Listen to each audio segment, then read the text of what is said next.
Et la question vous dit, vous avez souvent appelé à l'unité des musulmans, surtout en France.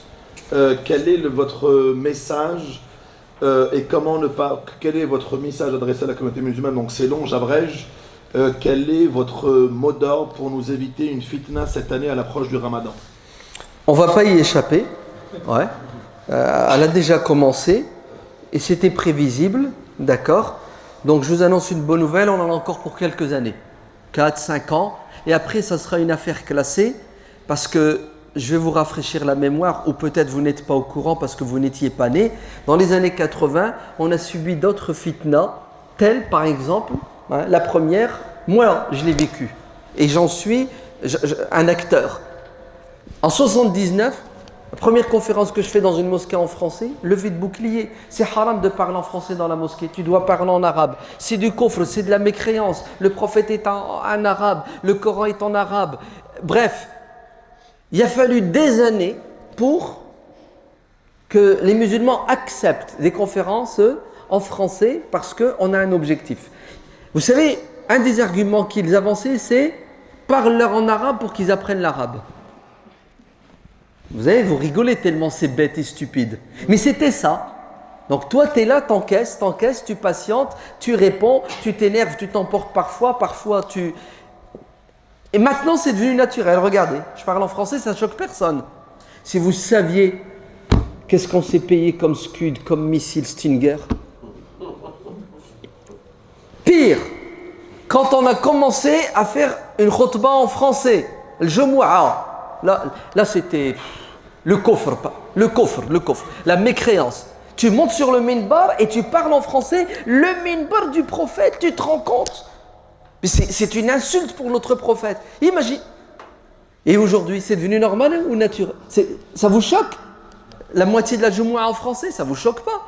C'est normal, c'est naturel. Ben c'est comme ça. Ouais. Il y en a, ils ne veulent pas changer. Il y en a, ils sont hostiles au changement. Il y en a, ils sont prisonniers d'un héritage culturel et religieux. Il y en a, ils sont malades du cœur, du nefs. Il y en a parmi nous, ce sont des hypocrites qui ne veulent pas le bien de l'islam et de la communauté. Il y en a parmi nous qui n'ont aucun recul, qui ne veulent pas penser et réfléchir. Il y a de tout dans cette communauté. Mais nous avons, en ce début du XXe siècle, la pire des choses qui s'appelle le net. Comme ça peut être la meilleure, c'est la pire des choses. Et au niveau religieux, c'est une catastrophe, car les gens aujourd'hui, ils consultent Cheikh Google. Et c'est tout ce qui les intéresse. Voilà. C'est le Cheikh Google, wal'iyadu billah, et c'est une catastrophe. Donc, la cacophonie, elle va continuer, mais je vous annonce une bonne nouvelle. Le bon sens et l'intelligence vont prendre le dessus, c'est une question de temps. Les musulmans de France et d'Europe doivent jeûner selon les données astronomiques qui sont des vérités scientifiques indiscutables.